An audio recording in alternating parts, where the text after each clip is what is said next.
What's up, guys? So part 3 here. Had to go grab a little tier 1 drink. I'm about to go train. But yeah, part 3 of the Q&A that I posted. Again, check out parts 1 and 2 if you're interested in those questions.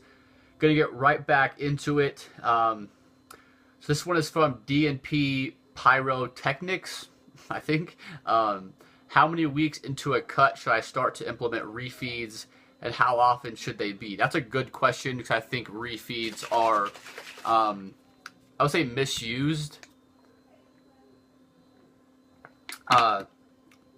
So how many weeks into a cut should you implement refeeds? So to answer that kind of quickly, you shouldn't use refeeds until you need refeeds. So for an example, Stephen Hall, one of my clients, he's starting prep on Monday. I know you guys are all going to hate him for this, but he's starting prep at 3,900 to 4,100 calories with 180 to 200 protein. So he's starting his prep off. He's not even counting macros all the way. He's counting just protein and calories. We're going to let his fat and carbs stay the same. Again, any effort that you put into nutrition or that you put with training, something like that, is going to take away from some other part of your life. So you don't need to overthink refeeds. You know, first week of dieting, I'm 40 pounds over and I'm implementing a refeed. You probably don't need to do that. Refeeds are, I would say, at least they're not completely overrated, but they're really overrated in the fact that most people don't need a refeed or would be fine without a refeed. I think a lot of the refeed benefits are probably more psychological than they are physiological. What I mean by that is some people will throw around crap like a refeed is going to like reboost leptin or something like that. That's not going to happen. You may have like a transient spike in leptin, so your hunger will go down a little bit. But you're certainly not getting like weeks and months worth of a metabolic slowdown. You're not going to reverse that with a 1 or 2 time a week refeed. So I would say with most instances, it's not going to be superior to just like a linear intake of carbohydrates. But like I said, psychologically, it can help a lot because it will give someone the feeling that they're not dieting as much. So if someone's on 150 grams of carbs, but one day a week they have 250 or 300, they can get through those 6 days knowing that they can have, maybe they have to be a little more restricted with their carbohydrate intake. They can't have as much like just pure sugar and good tasting foods. They can't have those things as much as they would like the first 6 days. But that's okay to them because they know when it comes Saturday or Tuesday, whenever their refeed is, they can have a little bit more Cheerios or whatever. So it makes it a little bit easier for diet adherence, which is a big deal. I think in that case, it's kind of like a more educated way to do like a cheat day. A lot of people will eat clean for 6 days and they'll go binge. I've talked about these videos in the past a long time ago, how you can actually kind of do a lot of damage on that cheat day and set yourself back. With a refeed, you can probably drop fat and add carbs and have it more structured, and it's not as it's easier psychologically because you're not eating till it hurts and you're not looking like shit the next day in the mirror and stuff like that. So how many weeks into a cut? You can't give like an ideal this many weeks, something like that. But if you're an easy way to think about this, if you're losing weight at the rate you need to, don't use a refeed. If you stopped having progress, it's something that you can consider. But again, don't start your fat loss, your weight loss diet off with complicated things like a refeed that you don't need yet. And how often should they be? I would say a good rule of thumb, again, not that most people need these, is 1 to 2 times a week, just because that's easier to set up that way. If you're having different some coaches will have like literally different macros for every single day, which I think is pretty freaking outrageous. That your body doesn't run a 24-hour cycle, for anyone that doesn't know physiology. So it isn't like at midnight you just like switch off and now you can just have more macros or something like that. We're always kind of recovering, adapting. Our metabolism doesn't take a nap at night, kind of a thing. So to think that you're intelligent enough to put someone on a specific amount of fat and protein and carbs every single day of the week and have it be different, tailored to their body weight for weeks and months, honestly, you're pretty arrogant for that. So how often they should be? 1 to 2 times a week.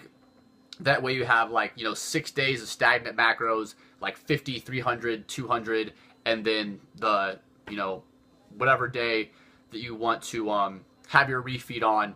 I would say, you know, up your carbs or whatever that day and then go back to your normal intake. Again, the least complicated way to make results. And another thing I'll just add about refeeds in that wasn't in this question, just a good reminder. A lot of people will just like randomly do their refeeds on like a Sunday or a Saturday, something like that. But I will always have my clients do their refeed, assuming that they can do this with their lifestyle, do their refeed prior to their most taxing workout of the week. So say if they're really trying to bring up like their squats, I'll have them do it like before one of their squat days. So if they're squatting on Tuesday, have your refeed on Monday. That way, especially if you're dieting and you're a little bit glycogen depleted, definitely just having some more glycogen for your workout is going to help, as opposed to having it on like Saturday. You may be like kind of depleted again if you're on low carbs by the time you squat again. And definitely I would say from a psychological point, having it on an off day for a lot of people can be, I don't say bad, but it can mess with them because you're going to have a super, super high weigh-in the next day, like 1 or 2 pounds.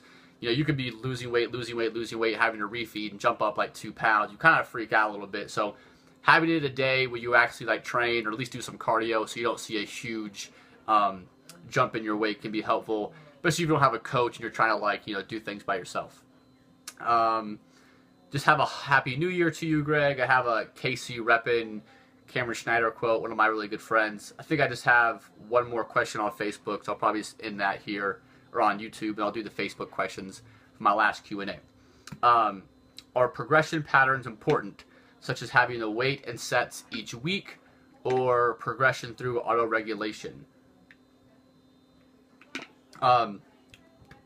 That's by Blackish Lova 123. I don't know. I don't make up these names. Progression patterns are important if you're talking about putting more weight on the bar or building muscle or something like that. Of course, that progression is going to be essential. I think he's probably talking about the difference of having... Can you just auto-regulate your progression, or should you be like on a linear periodization where like, you know, you're adding, you know, like 5-3-1 if you're not familiar with that. You have like a 5-week, a 3-week, a 1-week, a deload, then you add 10 pounds to your squat. You do the same thing. So you're doing like, I think it's 75% week 1, 85% week 2, 95% week 3. You kind of back off week 4, then you add 10 pounds. So you keep the percentages the same. So each kind of month you're doing more weight.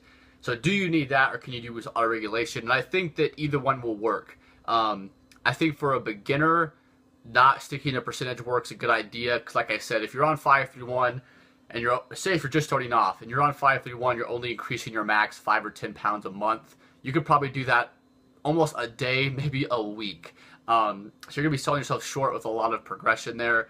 But as you get more advanced, something I like to do for myself and for people that I work with is to have like percentage-based work, but have auto-regulation based into that, if that makes sense. So say if I'm going to do a 5x5 squat on Monday, have them, okay, this is where you're going to hit 5x5.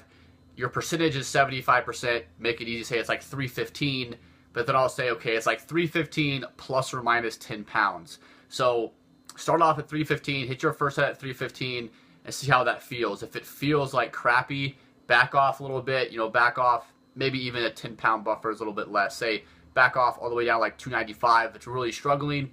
Maybe like a 295 to 335 range for like a 315 squat. So if it's feeling just like, man, today's not my day, didn't get some sleep, you know, back off a little bit. If you're feeling good, you know, try to PR that day and, you know, hit 320, 325, whatever. If you're feeling awesome, go for a 20-pound PR or something like that. That way, again, you have a number in there. You're not just going to the gym with like, what the hell should I do today? But you're not being a slave to a program or a slave to a number that says it's a successful day or a bad day based on, did I hit this number? It's kind of like, this is probably what I should be around, but if I'm a little bit behind today, I'm a little bit, you know, up on my game today, I can adjust to that. So that's a good way that I would think you can use both percentage-based programming and auto-regulation.